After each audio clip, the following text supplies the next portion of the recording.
I don't know why people hate on Nickelback. They do hate on Nickelback for some reason. I got a picture of my dog where he looked like Nickelback. That's pretty good.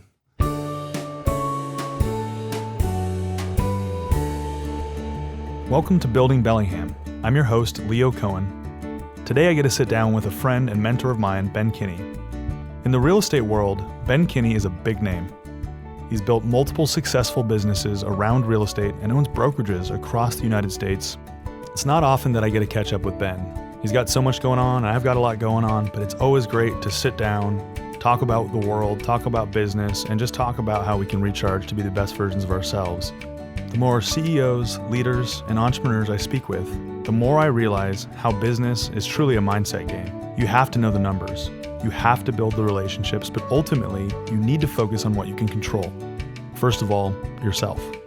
So glad you tuned in, and let's get started. Mr. Ben Kinney, thanks for coming. Hey, thanks for having me. Ben is not only a friend of mine, but one of the first people that I met in the business. But since then, a lot of what I've learned today in this business is from you. So I appreciate that. And thanks again for coming. Yeah, anytime, man. Yeah. So it's been cool to see you grow. I was working pizza before that. Yeah, wow. Yeah. I was a cable guy before this, so Yeah. you never know. Yeah, you never know what you're gonna do. We're gonna jump into that too. I'm sure Awesome. you have a few stories about cable. I do. Yeah.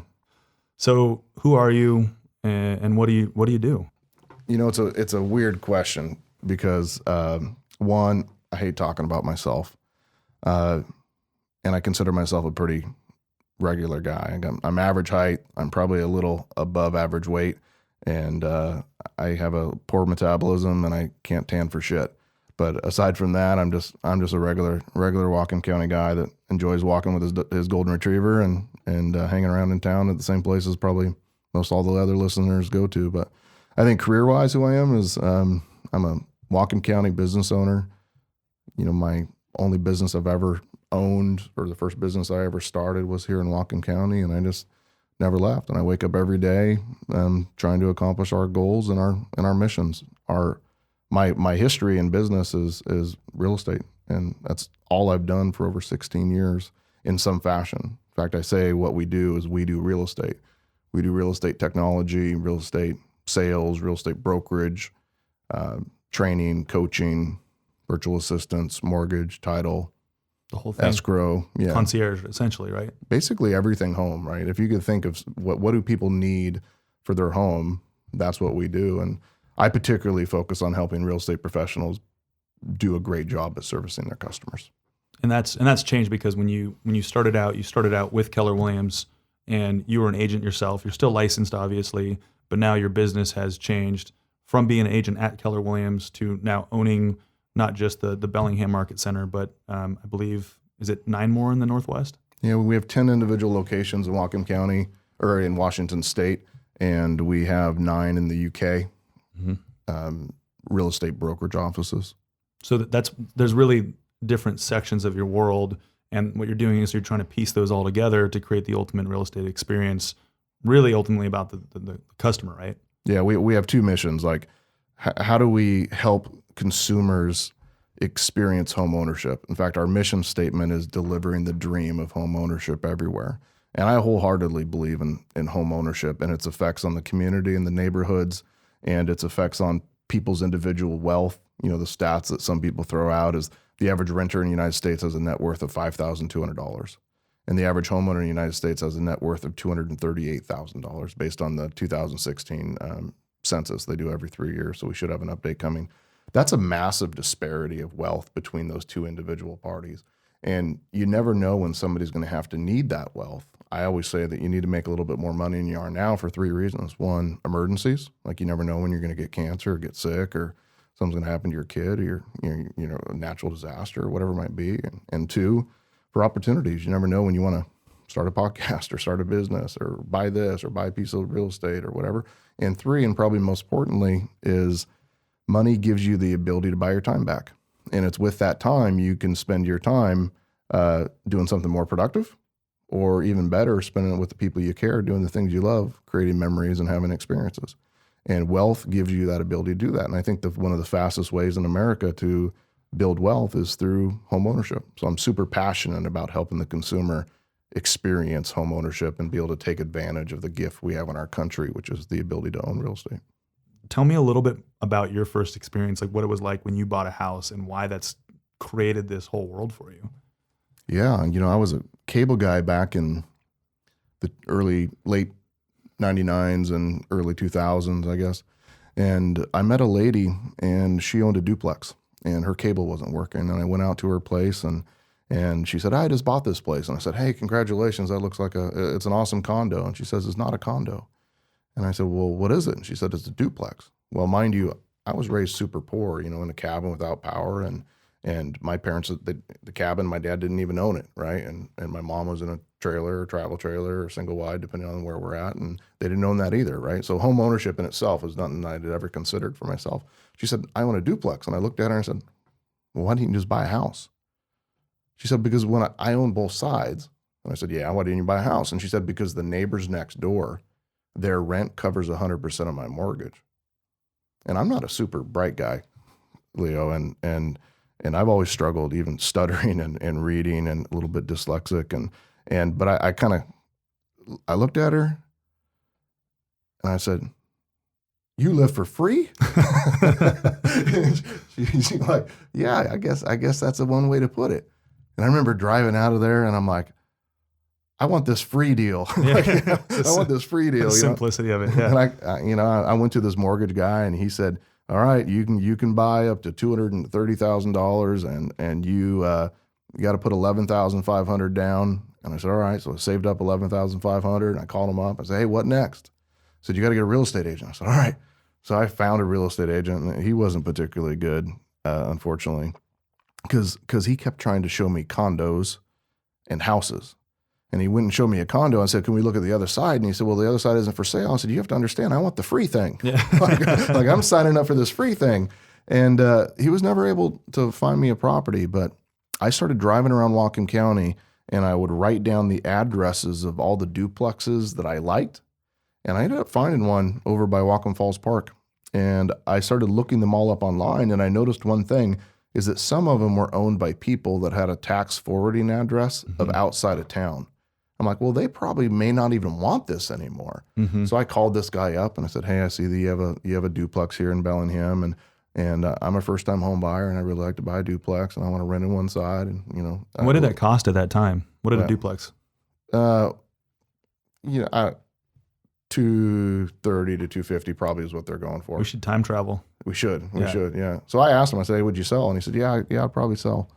And so I hung up the phone. I'm like, all right, he'll probably sell. What do I do? Well, I was going to call the agent that sucked because he wouldn't help me, right? But I called him anyway, and I said, hey, I found a duplex. I want to offer $225,000 on this duplex. And he said, they'll never take it. They'll never take it. So I hung up the phone, and I only knew one other agent who was married to a cable guy down in Everett. And I called her up and said, Catherine, I want to buy this duplex. And I found the guy, and here's the phone number, and here's the address. And he said he'd sell it.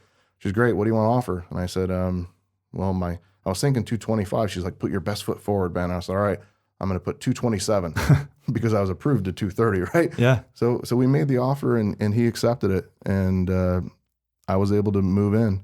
And I almost accomplished my goal because the renters next door were paying $1,200 a month and my mortgage was $1,210. So I didn't get to live for free, but I got to live for $10. Yeah. And it turned out there was a bunch of college girls next door. So that was like super worth the $10, right? Because Totally. I was 21 or 22 years old and life was good back then. I was living for free. And that started my journey down owning real estate.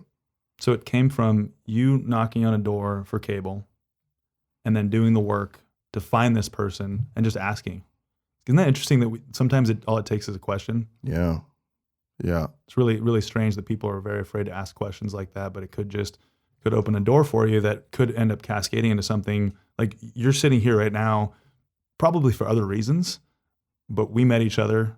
You've met all these amazing people in your world. You've created this huge world, right? And people are thriving within that world because you knocked on the door for cable. It's kind of wild to think about it like that. Well, I think life is a bunch of dominoes, right? And I got my job as a cable guy because my manager at the vitamin store, her husband got the job at the cable company. And it just kind of just led down this domino of doing that. And I bought the duplex because of the lady I met doing cable. Well, the agent that sold me the duplex from Everett, she gave me a book written by Gary Keller called The Millionaire Real Estate Agent. And it was one of the first books that I didn't have to read in school or college that I actually read. And I read it. I didn't get this idea of, hey, I want to be a millionaire real estate agent. What I read from there, it says, a knucklehead, dumb shit kid like me, I could actually own my own business. And the book was a blueprint on how I could own my own business if I wanted to get in real estate. And while working at the cable company, I'd already seen myself get laid off twice and then hired back. I've seen my boss got laid off who'd been there since the 60s. I'd laid off my own team a couple times because every time they wanted to affect the stock price of their company, I thought it's hard to build a life or a world when it's all controlled by stock prices and somebody on the other side of the U.S. that's never met me and they're going to let us go. So I quit that job and followed the plan in the book, which was to build a real estate business. When you said real estate business, and I think that I want to create these two worlds because I think you live in the world of business, and a lot of real estate agents live in the world of just them. They're not necessarily, they don't have their numbers. They're not tracking things. They don't have any leverage. They're working till 10, 11, 12 at night, whatever it is, to make sure deals are happening and people are getting in homes. What was that like for you reading that book, seeing the blueprint, and then you went out and did it? And what was it like transitioning from that single person on the hamster wheel to, oh my God, I have to do something about this. I have to get my time back because my time is valuable doing this thing. Yeah. Robert Kiyosaki, he wrote a book called Rich Dad, Poor Dad. And he had a follow-up book called Cash Flow Quadrants. And if you took a square and you divided it into 4 squares, if you're kind of imagining that, in one of those squares, they have the E box, and the E box is employed. And that's where you wake up every single day and you say, I do it. And if you don't show up, you don't get paid, right? The vast majority of small business owners are actually employed by their own business because if they don't show up, it won't continue to operate. Mm-hmm. If you're lucky enough to move down to the next box, they call it the SE box. The SE box is self-employed. And you know that you're in the SE box because you'll say, we do it. And that's in real estate, that would be, I have an assistant or I have a buyer specialist or a showing specialist. But in every other business, it's I have a front desk person or I have a nurse that helps me or I have some other employees there. But the business still requires us to show up in order for it to operate. Now, the next box is the business box, the B box. And you know that you're in the B box because you wake up every single day and you say, they do it. It doesn't mean that you don't have to show up or that you don't have to lead it or provide the vision or capital or whatever. It just means that if you wanted to take a day off or a week off or a month off or you got sick, it would continue to operate at its current level or it would increase. And that's really what we should be striving to build, is something that has asset value, because a business, a company that you own that isn't in the B box has no actual value because nobody would buy it. We want to build value so that we can have a great retirement and live a great life, or at least give our business to our kids or to our employees or whatever, right? In order to do that, the business has to have a net income and it also has to be able to run without you. So we should all be striving to go into the they box. And when you're successful in the they box, you should generate a profit and you get to move into the final box where you get to say, my money does it. And when you're in the money box and you're saying my money does it, that's where you get to invest in other things or you invest in other people. And you'll see a return, and that business doesn't require you to be there because you invested in a good person. It's interesting. Investing in good people, you've done that. How do you find people, and how do you decide what is the process of identifying talent, finding the right person, going through the process? How do you do that? You asked me a question a second ago. You said, well, when you're getting started, was it hard as a real estate agent to start a brand new business and to get that going and move out of that? It's like any business, Leo. You start off and your primary goal when you're the business owner is to lead generate. And your goal is to lead generate for customers. And in order to be successful in your business, you have to do that every single day, right? Somebody asked me once, what would a restaurant be like if every single day, every customer that came in was brand new? So not only do we want new customers, we want repeat customers. So we have to lead generate and follow up and communicate with them. And that'll get you to a certain level of business. The next level for the business owner is not to stop lead generating. It's to continue lead generating, but now lead generating for talent, where you're looking for other people that would be willing to do what you've done in the way that you've done it so they can go be successful in your business. And for many of us, that will be one of your greatest motivators because you are now You have other people in your life that are dependent on you showing up every day. They're dependent on you for their livelihood and taking care of their salary and their payroll. And it'll drive you far further than even money, because money only does you so much good. You run out of a need for money at some point, right? But having somebody depend on you, that'll make you show up on your worst day. It's like having a wife and baby and dogs, right? It makes you show up when you don't want to. You get out of bed on those days because you know the dog has to get out and the kids have to whatever, right? Wake up in the middle of the night. Yeah, that's right. Yeah, it keeps you up at night and keeps you driven and forces you to be somebody you wouldn't be on your own. That's the cool best thing. version of yourself, right? Yeah. Yeah. It's the coolest part about owning a business. You find people. So we've both looked at. I think there's a dichotomy between talent and non-talent when we looked at this. So you're looking at these people that every day are kind of cracking the whip on you or coming back to you and saying, hey, I want more, I want to grow, I want to do this, and constantly pushing you, right?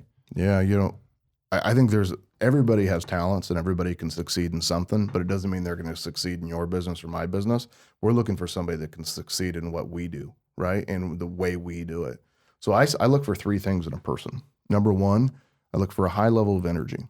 I want somebody that comes in and they lift the energy up in the room and they lift me up along with them, and they have a strong work ethic and they don't want to work 1,000,000 hours, but while they're here, they're going to give it 100%. So strong energy, right? And you should be able to feel it from them.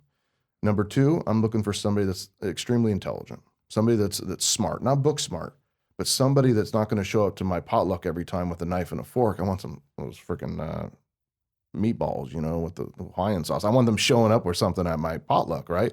And when somebody's intelligent, they show up to your business every day with ideas and solutions and ways to grow and improve the whole organization. And lastly, I look for people with a high level of integrity, people that are going to do the right thing and treat our people in the way that they want to be treated. And if you're missing any one of those three things, you're not going to have a successful hire. I mean, imagine having a high energy, work hard individual that's extremely smart with no integrity. They end up elected. Yeah. Right? Imagine having somebody with a high intelligence and lots of integrity, but they don't actually have any energy or any work ethic, right? They end up writing books about how we could be successful, but they've never actually been successful themselves, right? They aren't going to show up and put it hard. Or somebody with a high amount of energy and a high amount of integrity, but they really have no common sense. They could bumble around and show up every single day, but nothing is actually going to get accomplished. So what we're looking for is people that have all three. And you have to look all around all the time to find those people, because they don't grow on trees. Right? Imagine your business like, I'm not a super good sports person, but imagine it's like a football team. And from what I understand, you can only have 11 players on the field at any given time. I think I can verify that too. Okay, perfect. Well, a business is like that. Your business has a fixed amount of players you can put on the team at any time. But we don't treat it like that. We don't say, Leo, you know what? I really like you. So why don't you be quarterback today? I know you're not good at it, Leo, but it'll be fun. Yeah. We wouldn't do that if we're running a football team, but we do that in our business. We say, oh, it's okay. That person's completely mediocre. They show up sometimes and they give a B effort or sometimes a C minus, and they're kind of negative, but right. We allow that to happen in our business, but we don't understand that we only have 11 spots on our team, and every person on the field matters in business. Every person. Yeah. And I couldn't agree with that more. And you made a choice when you had been at Keller Williams. You were probably working your tail off just like you were when you were in cable. And we'll dive back into all that fun stuff. But when you found Jolene, who is a huge part of your world and very driven, she's got the energy and a high level of integrity. Tell me a little bit more about how you met her and how that changed your business to be where it is today. Yeah, Jolene was my first hire. Like, I'd never had anybody work for me in my career, not where I actually paid their salary. We had people in the cable company or so on, but she was my very first hire. And Jolene was probably 22 years old when I hired her, and I was probably 26, 27, something like that. And she took a chance on me, and I took a chance on her. And I remember sitting down with her and saying, Jolene, I have 90 days of your salary saved up. And if we can make more money in 90 days than we are now, I can afford to keep you. But if we aren't, it's not going to work out. And I said, are you willing to take that chance on me? And she said, yes, but during the first 90 days, we have to both be 100% focused on bringing in money to the business. And it was like that. She would show up. I would show up in the morning. She would hand me the list of people to call. She would hand me the doors that I'd have to go knock on, right? She would go send the letters out. She would hand me the paperwork to go meet with customers and clients. I would go do that. And while she was back there, she was, running the business, taking everything off of my plate that was stopping me from bringing money in. And it was amazing. We tripled our business in 1 year because I got rid of all the things that slowed me down. I was no good at computers or paperwork or designing flyers or doing any of that printing stuff or organizing. I think it's called arts and crafts. Brandon Nelson calls it arts and crafts. Yeah, I would no good. Julian's a master at all things operations. I wasn't an operations person, right? I'm a negotiator, sales, presentation, lead generator. You would call it a hunter, kind of like I'm a hunter. You send me out there to go bring back the bacon, right? But somebody still has to prepare it and make sure it doesn't go bad, and do all those sort of things. And that first hire for me, that was life changing for me. And she's still with me 14 years later. My very first hire still sits 15, 20 feet from my door now. And she's doing really big things as well. Yeah, she's running one of the biggest real estate organizations in the United States and Canada. And she's grown. And she couldn't have done it back then, and I couldn't have done it back then. But we grew together over 14 years, developing each other and lifting each other up and training and growing and becoming better leaders and coming up with systems. And you wake up after 14 years and her and I are both different people. But still in alignment. Yeah. It's huge. I ask the question every day, what do I have to do to continue to earn the right to stay in business with people like Julian? Because I have to understand that they have lots of opportunities. There's a million people who would offer somebody at her caliber a job, and I have to earn the right to stay in business with my employees every day. That's huge. That's a different mentality than I think a lot of business owners have. Tell me a little bit more about what that was like in that moment of like risking it all and knowing that you're like, if it doesn't work, you're letting her down. What is that moment of like having her take over the operations part of your business? It was okay because I was really bad at all the things I was having her do, and she was really good at it. So giving up stuff was a little bit easier for me. But I remember when it hit me the most was about 2008, roughly September 12th or 13th of 2008. I woke up one day and all my real estate closings were gone. The real estate market had just crashed. And I had a whole business that was built on future revenue coming in, not current savings or current reserves. And because of that, I was not prepared for such an economic crisis like the real estate fiasco of 2008. By October, November, I had a couple of months with no closings, and I still had her salary, and we had all of our other bills and marketing and advertising and websites and all that kind of stuff. And I remember going home one night, and I literally started to cry, and I had to make a decision the next day. Was I going to pay Jolene her salary, or was I going to pay my mortgage? And if I didn't pay her, she was going to quit. And if I didn't pay my mortgage, my credit was going to go bad, right? So after probably 2 pints of Ben & Jerry's ice cream. What kind, by the way? Chunky Monkey for sure. So you went both Chunky Monkey? Yeah, okay. double Chunky Monkey. Nice. I came to work the next day and I decided to not tell her. And I paid her salary for the next couple of months, and I just didn't pay my mortgage. And by December, I had 30, 60, and maybe 90-day lates on my mortgage. And because of that, my credit cards went to zero. They wouldn't allow me to have a balance because my credit score dropped, and my line of credit on my duplex went to zero because they wouldn't offer it because my credit score was dropping. And I had no way to pull out any money or to get a loan, and no banks were giving loans and no banks were giving credit cards. And I had to go fix it. And I made a decision at that point that I was never again going to put my people, my Jolene, right, in harm's way.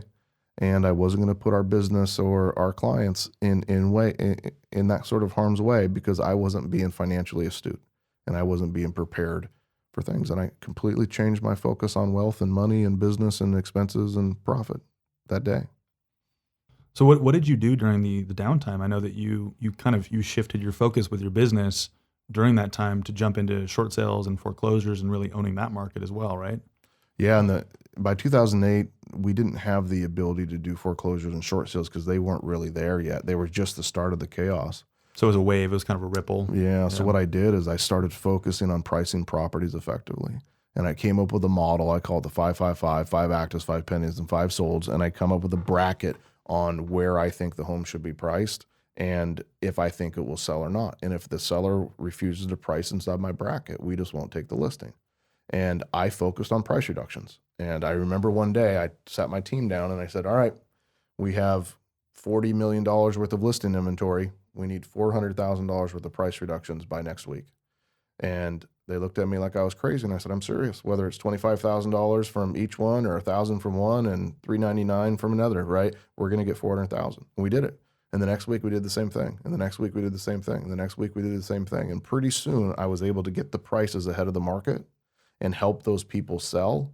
And by January of that year, I had the best real estate month of my entire career.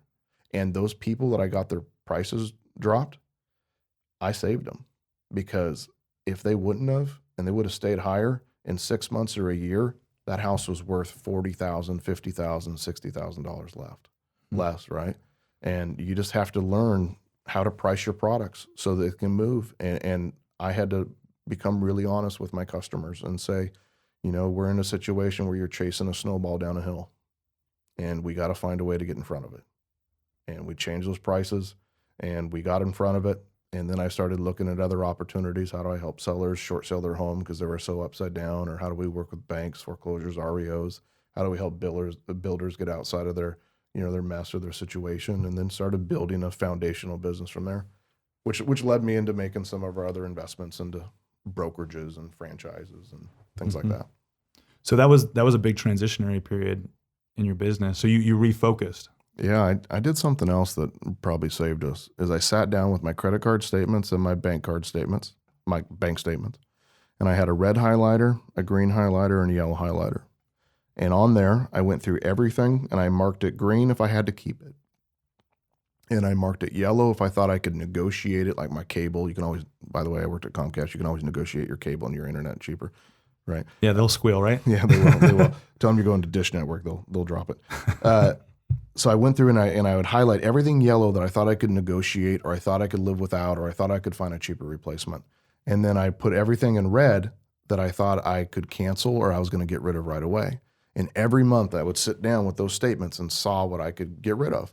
And it was dumb things like the gym membership that I wasn't going to, or you end up with, I've found it in the future as I continue with this habit, you end up with 2 Netflix accounts that you didn't realize. It's just stuff like that. So you create this habit of sitting down and actually looking at each line item in your bank statements and your credit card statements and finding stuff to get rid of. Make it a game. And because of that, we got down to running a really, really lean business. In the real estate industry, we were one of the first brokerages to really pull out of all print advertising. And it's because we realized that if you took the magazines you read at the teriyaki restaurant, right? When you're waiting for your spicy chicken. Yeah, right. When you're waiting for the spicy chicken, the real estate book and the Harmon Homes and the newspaper, if you take all those things and you stack them up to the roof, they resulted in less than 2% of the sales back then. It's way less than 1% now. But that's what real estate agents were spending 80 to 90% of their budgets on, was something that resulted in less than 2% of the sales. And I thought, well, that's dumb. Let's get rid of that. Let's spend our marketing dollars on things that resulted in 98% of the sales, not on things that resulted in 2%.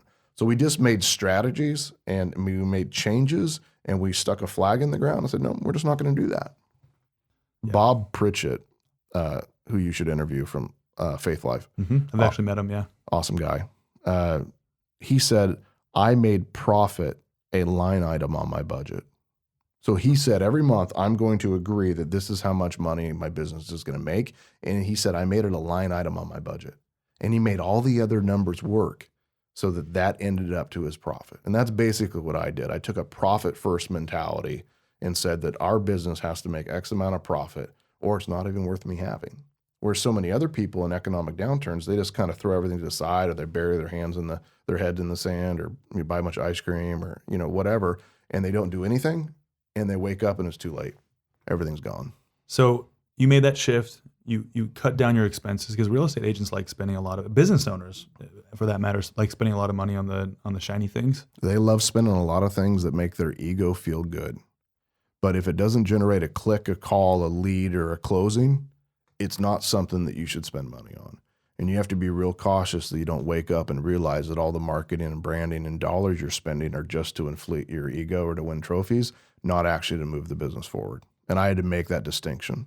Mind you, you're talking to the guy that put my picture in the phone book, right? So I was doing that too. I just made the decision after a while that nobody cared. Must have been my picture. Yeah. Did you get any calls from it? A couple, but barely enough to pay for it. You got yelled at though, probably. Yeah, absolutely. There were those people. Yeah. So you made a shift. You were focusing on the internet, which is where we're talking about over, almost 100% of people that are starting to, this is, late 2000s. That's where everybody is starting to find and, information, find real estate agents, find homes, whatever it is, find anything really. And you said, well, why don't I just spend all my time and effort on that? That makes the most sense. So what did that look like for your business once you started spending all of your time and energy on that? Yeah. So I came up with a rule from 8 a.m. to 8 p.m. I have to spend my time on things that pay my bills now. But from 8 p.m. to 8 a.m., I can work on whatever I want that'll drive my future forward. Because back then I didn't have the luxury of going and working on websites or at doing SEO or blogging or paid advertising or Craigslist or all that kind of stuff. I couldn't do that back then because I had to actually still go do the things that got me paid, right? So, but at night, sometimes all night, Julian would come back into the office and I'd still be sitting there from the time she left me the night before, right? And I'd still be sitting there working on websites. And I worked every single night on building websites and building content until when you Googled Bellingham real estate or Seattle real estate or Kirkland real estate, we were the number one or number two during that time, or you Google all these different terms. I had something like 700 different websites up that we're using to generate buyers and seller leads up and down Washington State because the business was pivoting. And we did it from blogging, building websites, search engine optimization, Craigslist posting, leveraging, learning social media, because that was kind of right in the beginning when it was coming out. And I found a way to generate leads for my business because your business really is dependent on how many leads can you get, right? Leads for customers or leads for talent. Mm-hmm. That's the foundation of any great business.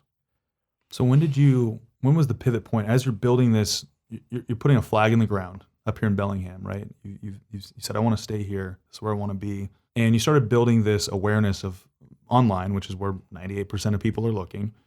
Now, what was that moment when you started thinking more about brand? Because brand is, I know that all of your businesses are very well branded. When did that shift from, it's just me to being you removed from that brand essentially, even though it's your name on it? Mm-hmm. I don't know if I care about my brand as much as I do my reputation, because when you put our name on it, I care what happens. And for instance, I've had agents screw up before or customer support people screw up or whatever, but the difference is when they do, I make it right. I wrote a check and paid for somebody's roof because one of my agents made a mistake, right? We replaced hot water tanks. We've done things. If we make a mistake, we make it right. I think that becomes your brand. Over time, I started thinking, do I want to be known as somebody that sells a lot of real estate? Or do I want to be known as somebody that changes a lot of lives? Somebody that, and I got real clear on what I wanted to be known as. I wanted to be known as somebody that helps people become millionaires and somebody that gives millions back in our communities. And if I could do those two things, that becomes my brand. And it transitioned over time from being, oh, you're the guy here on the radio, or you're the guy that I saw your for sale signs, to saying, hey, I appreciate what you did for the food bank or for Lydia's place or for whatever those organizations are. And our brand changed. And I hope that our brand continues to be known as an employer that has great benefits and treats their employees awesome and pays them a lot more than other companies. And with the profits of our business, we're known as people that give back to the community. That's the brand that matters to me. So you're a person that has a lot going on in a day. Maybe it's changed from these smaller things to 5 bigger things in a day that you have to get done. But I know that there's a lot of stress that comes along with that, and we all have our challenges. Tell me a little bit about you and who do you go to in a moment where you say, this was a rough day. Who is your person that you confide in on a business level, on a personal level?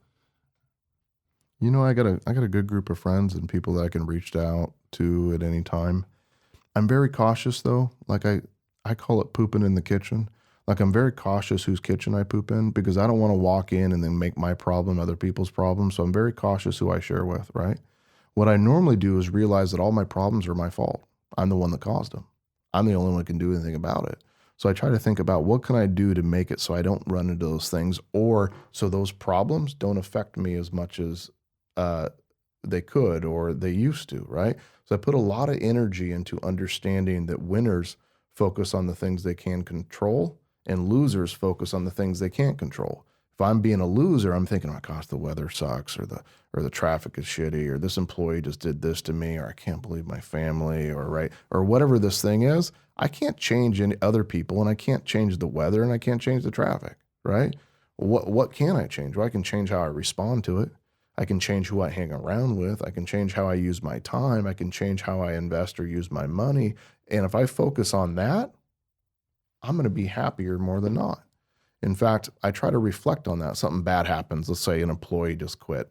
And I had this happen the other day. One of my people called me and said, I can't believe this. This person just quit. I said, all right, how you feeling? This, like, I feel horrible. I don't know what to do. I said, can I give you some advice? And she said, yeah. I said, let's focus on the ones that are still here. There's 10 other people that are still voting with their feet and their butts that they still want to be a part of you. Stop thinking about that person. That person's already gone. Let's go love on everybody that's still here, and let's put our energy into them, because they still want to be with you, right? And you redirect your energy to those people. You aren't sitting around thinking about all the bad stuff you're having, right? And I'm not invincible. If I have a really bad day, it's ice cream, or I'll go to the movies in the middle of the day. In fact, last Thursday, Leo, I drove to the office. I parked.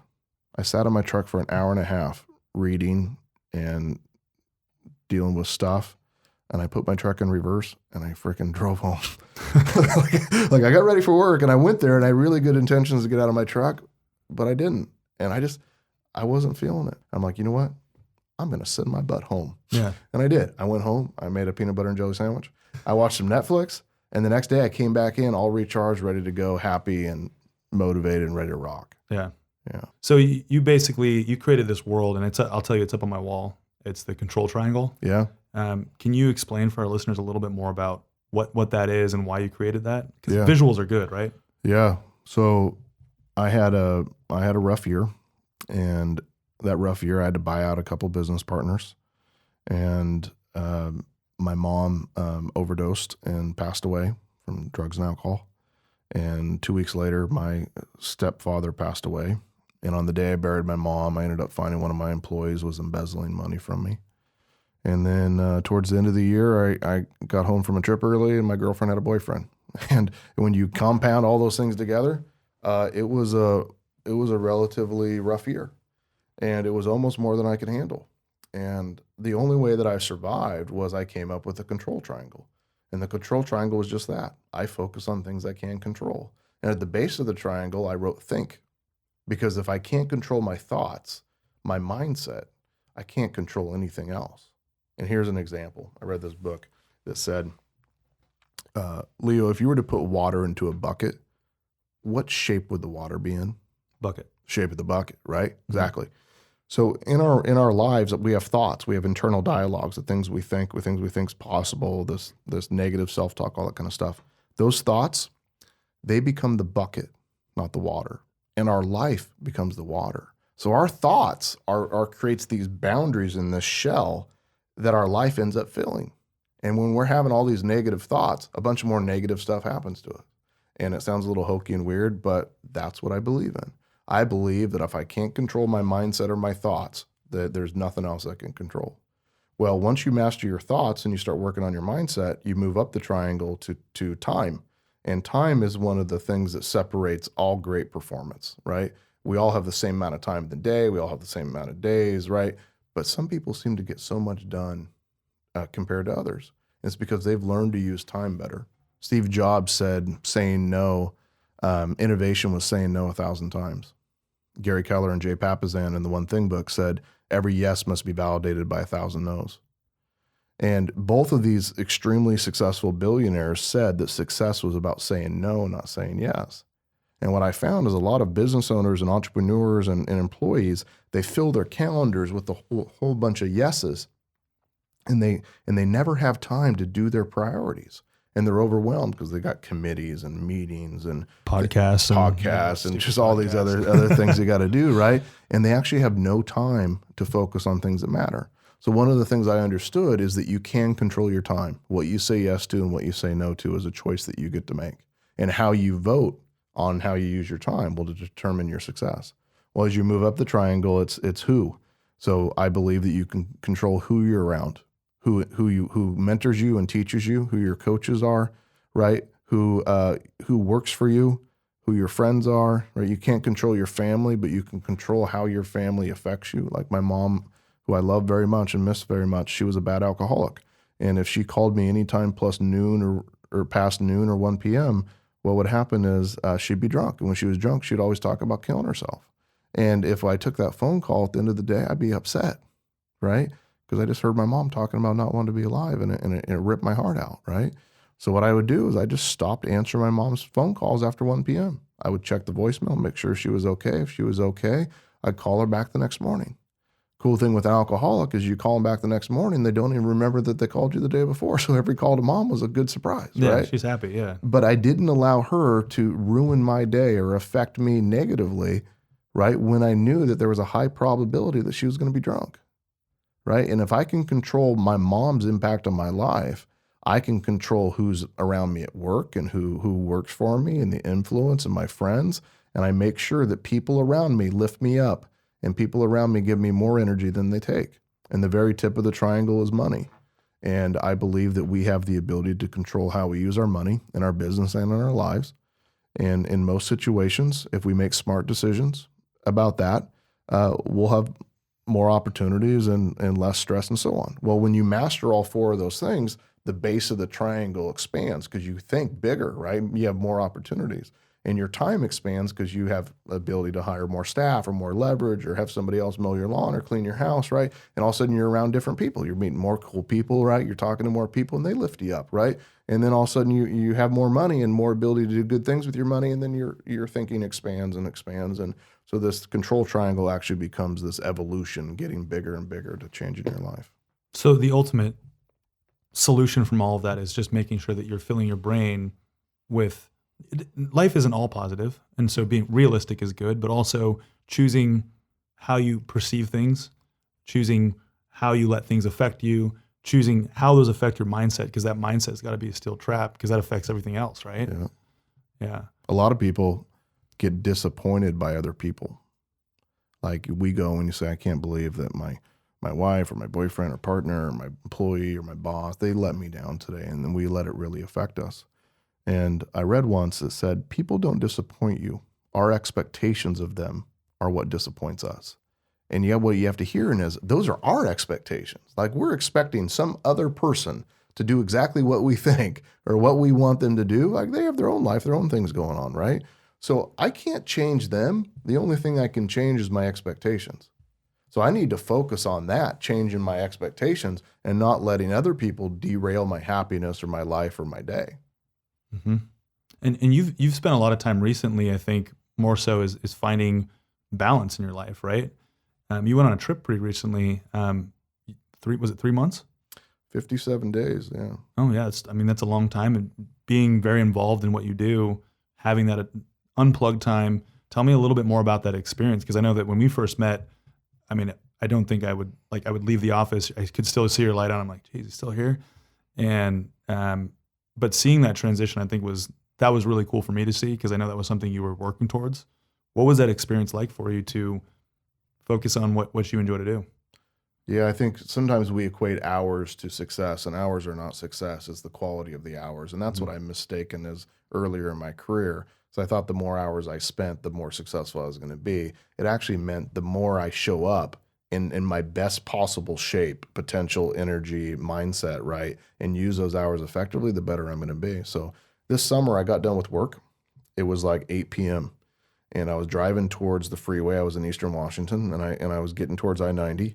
And I looked at I-90 and I thought to myself, I'm going to take a left on I-90 and I'm going to drive on there. I'm going to get home at about midnight. All right. So I'm driving up, and instead of going left, Leo, I went right. I got right on I-90 and I started driving, and I didn't stop till I got to Missoula. And I ended up in Missoula, Montana. I didn't have any clothes. I didn't have anything with me. I got to Missoula, Montana, and spent a day there. And I'm like, I'm going to go to Bozeman.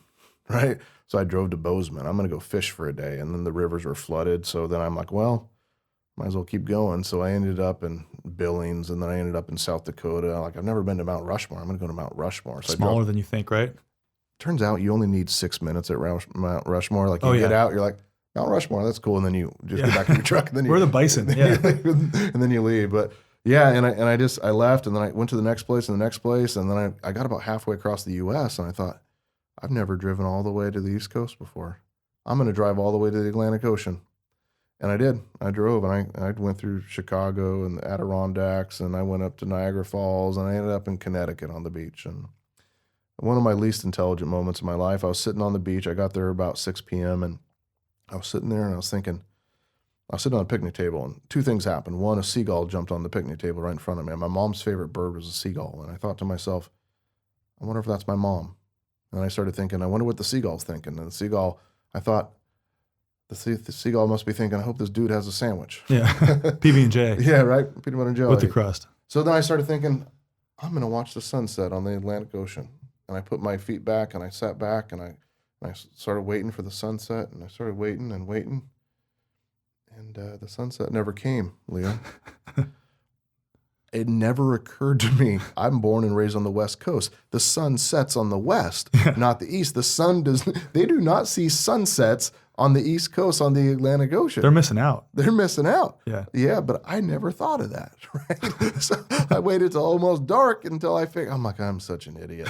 Just got in my truck and left. But yeah, anyway, I drove around the entire U.S., down the East Coast, across the South, and back up from California and Oregon, and I spent 57 days driving around the U.S. Every day I listened to podcasts and books. I read about 46 books on those 57 days. So you drive through a lot of corn country in the Midwest. I finished 4 books in one day, I think, in Nebraska. And like Illinois. That area of stuff. Gives me anxiety out there, no hills. Stuff. Yeah. And I did a couple hours of calls every day and did a little bit of work. And every day I tried to do something fun, go to a museum or stop somewhere or whatever. And I came back kind of a little bit of a different person, right? How would you say that you changed? I made a lot of changes in my life and my business from that trip, and a lot of big decisions that are still kind of unfolding now of just restructuring businesses and putting things into place and removing stuff.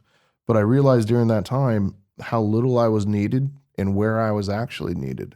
And a lot of times in business, people come to you because it's easy, right? And you basically end up operating in this, let me Google that for you. You know that website? Yeah, right? Yeah, it's a great website. Yeah, let me Google that for you. Or we end up doing everybody else's job instead of empowering other people to do their job.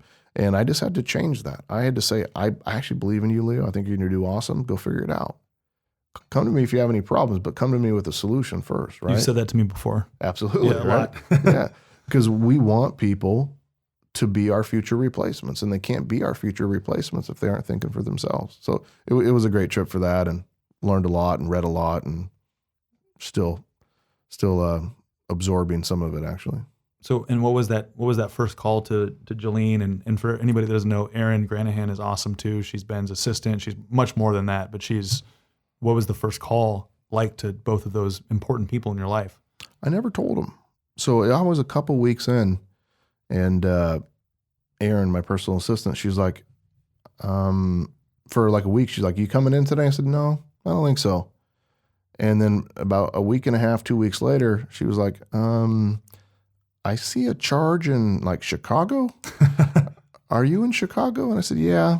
And she's, are you coming home soon? I said, yeah, maybe. And they were very supportive, and they took care of everything, and they were awesome. So yeah, they supported me on that midlife crisis trip of 2019. The reset trip. Yeah, it's reset. Yeah. And I might do that every year now. I haven't decided. You should. Yeah. And you're outdoors a lot too. What does that do for you to be out in the wilderness with no one talking to you? Because I can resonate a lot with that.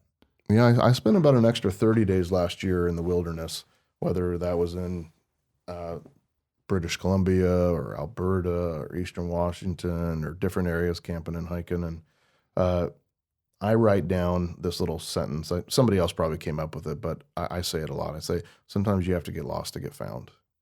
And I like to be out in a place with no cell phone service where I can go just just listen to what's going on and have some quiet time and just be out there away, observing wildlife and taking pictures and just being in my own world. And that's where I get my energy. Some people get energy from being around people. I get my energy from the silence, from being out in the wilderness and woods. And I try to do that regularly and go take a week and go out into the woods and set up a tent and hang out. I can resonate with that because a lot of times people think about being extroverted or introverted, being in social settings and being able to have conversations, but it's really about how you recharge. And I mean, that's just my opinion.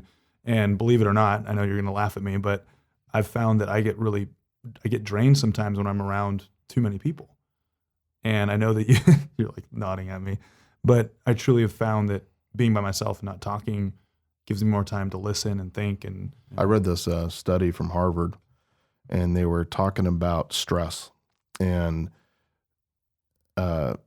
people think stress is a bad thing, but think about working out. Leo, you're healthy. You like to work out, right? If you go out and you work out and you're lifting weights and you're doing curls or whatever, what technically happens to your biceps is you make little tiny tears. And those tears aren't what hurts you. Those tears, if allowed to heal, it actually grows back bigger and stronger than what it was before, right? In our life, it's the same thing. Stress is not a bad thing. Stress is actually the catalyst for growth. It's the lack of intermittent rest that stops us from growing and healing. So if you did curls every single day, right, and you're always doing heavier and heavier, you're going to wake up one day and they're going to be torn and you're going to be ruined, right? So what you have to do is you have to implement rest times on a regular basis. And you want to end up becoming a professional or a corporate athlete. And you think about a professional athlete, what they do is they have a 3 to 7 year career and they perform for 3 to 6 months a year.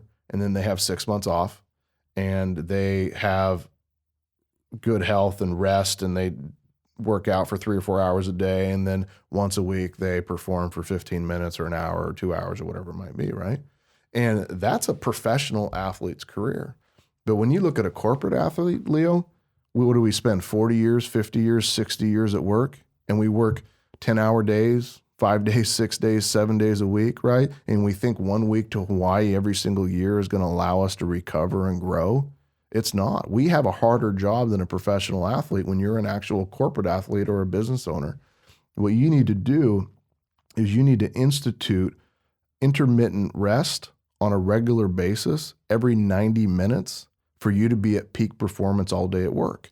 So what I do is I set an alarm every hour and a half where I take a break to eat, drink, exercise, walk, do something, read something, listen to a podcast, meditate for 10, 15 minutes, and then I go back to it. And if you do that, you will have 3 or 4 super productive hour and a half, 90-minute segments. And if you try to spend 3 hours or 4 hours or 5 hours working straight without that, you're actually less productive than I probably am in 90 minutes because you aren't taking that break and you're just burning yourself out and you start kind of working, checking your email, checking Facebook, doing that other kind of stuff. You got to institute regular breaks and remind yourself and schedule them the day before so that you can be at peak performance. So you can actually become a corporate athlete, a business athlete. Wow. Thank you. Thanks for that. I don't take enough rest. No. My mom's voicemail says, remember to rest sometimes, and I don't listen. Yeah. It's a problem. Hydrate. Yep. Eat. Drink a lot of water. Right. All those sort of things on a regular basis. And a lot of people don't. So they get home at night and they're hangry and they take it out on their spouse or their partner or whatever they have, right? Or they try to work their whole day through work and they're just not great performers, right? You'd be much better working half the time and taking the other half in breaks than you would be trying to do these marathons every day. You have this motto, think bigger. And I don't know if that's something you found somewhere else or it's something you created on your own or it's just your mantra. And it's on your truck. It's a huge wall where I used to sit. Yeah. Tell me more about going forward with the future of Ben Kinney companies, Brivity, all these different companies, all in one, Keller Williams, the franchise. What's your vision of what that looks like? Most of the times in life, we set a goal and imagine our goal is like a mountain. And let's be geographically cool here. And let's say our goal is to get to the top of Mount Baker, right? And we make all of our life about it. And it might take us 6 months or a year or 3 years or whatever it is to get to the top of that mountain. And our vision for ourselves and our business is, if I could just get to the top of Mount Baker, everything else would be different, right? So we prepare and we train and we work and we have failures and we push our way. And all of a sudden one day we get to the top of Mount Baker. And we sit back and we look at each other and we say, oh gosh, Leo, I can't believe we made it after all these years and all this time. We finally made it. And we give each other a high five and then we start looking around. All of a sudden we're like, oh my goodness, there's a bigger frickin' mountain. Mm-hmm. There's Mount Rainier. I can't believe it. We climbed the wrong frickin' mountain, right? And then we're like, stop everybody, stop celebrating. There's a bigger mountain. We got to go do that. And you go off and you make your entire life about the destination and you find no joy because you aren't making your life about the journey. So part of my goal is to ensure that it's not about just building bigger or getting to some number or something. It's about enjoying the day and enjoying the journey every single day. And I'll know I'll be succeeding if I'm building millionaires in my company, giving millions back, and our individuals are winning on a regular basis, and we do good. In fact, if you think about a vision statement, our company is win, make, give, and do good. And that's what I think about. But combined, like what we're trying to accomplish, it was probably 4 or 5 years ago. I feel like I made enough money that I would need to make in my life. Like I can't spend anymore. I drive my truck. I love my truck. I have a good house and a good life and a good dog, and I can do basically anything I want. I give back and so on. Money doesn't drive me anymore. So now somebody says, well, how big does your business have to be? And I said, well, it has to be big enough so that it can accomplish each one of my people's dreams and goals. Because I might have a business that's big enough for me. I'm perfectly satisfied. But if I want Jolene to stick around and Aaron to stick around and Ross and David and the 250 other W-2 employees and the 1,700 1099 contractors and all these other people that are in our world, our business has to get bigger because they want to accomplish their goals. And the moment you move from being an individual producer to owning a business, the size of your business is no longer your choice unless you're selfish. Let your business be as big as your people need it to be for them to accomplish their income, their lives, and their goals. You make it about them, you're going to go a lot further. You make it about you, you're going to be unsatisfied and you're always going to want more. Mm-hmm. Well, for somebody that is, I don't know, maybe like myself or another business owner or somebody that's growing in this world and wants to continue on whatever path they're on, what's your, and it's probably simple. What is your biggest piece of advice for somebody just wanting to start a business, or grow their business or grow as a human? Man, that's a deep question. I would say last year I did a great exercise. I wrote down on a piece of paper the things that give me energy and the things I enjoy doing. And then I narrowed it down to 4 or 5 things. And if I do those things, these are the things that move the business forward, move my life forward, and that I enjoy. And if I start working outside of that list, I come home burnt out of energy, unhappy, etc. And so go home and make your list of things that give you energy and you enjoy. And then open up your calendar and see, does your calendar reflect things you enjoy or things you don't enjoy? And if it reflects a whole bunch of things you don't enjoy, no wonder you're unsatisfied with your life or your business or your company or your career or whatever it might be, right? And it's your responsibility to figure out what it is that you enjoy and to try to fill your day with as much of it as possible. Now, I enjoy fishing and hiking and that kind of stuff. I obviously can't put that on my list, so I have to be reasonable. It's still work. So I came up with a list. Mine is I enjoy recruiting. I like bringing people into my company. I enjoy negotiating, whether it's for a piece of property or a business or whatever. I enjoy it. I'm good at it. I try to come up with win-win deals. I enjoy coaching, training, and teaching my own people specifically. I don't want to be a traveling doll that's going around just talking to everybody else. Like I'd rather be training our own people in our own companies or people that could potentially work with us. And I enjoy taking an idea in my head and getting it out on a piece of paper and turning it into something that's real, tangible, whether it's a class or building a building or building a piece of software, right? And if I spend my time doing those 4 things, I come home jacked up and full of energy. Mr. Ben Kinney, thanks for joining us today. Thanks for being here. Thanks for sharing your knowledge with us and just having a conversation. It's good to see you. Yeah, it's nice to see you showcasing and talking to the people that are helping to build Bellingham. That's pretty awesome. Thanks, man. See ya.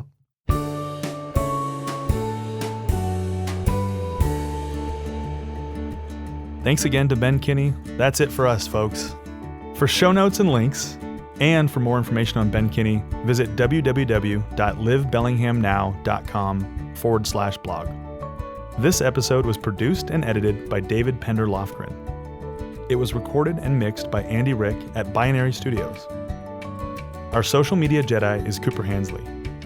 Our blogger is Tiffany Holden. Our theme music was written and performed by Aaron Guest, and our logo was designed by Sam Vogt. Building Bellingham is a proud member of the BellPod Network, a collective of independent podcasts made right here in the city of subdued excitement.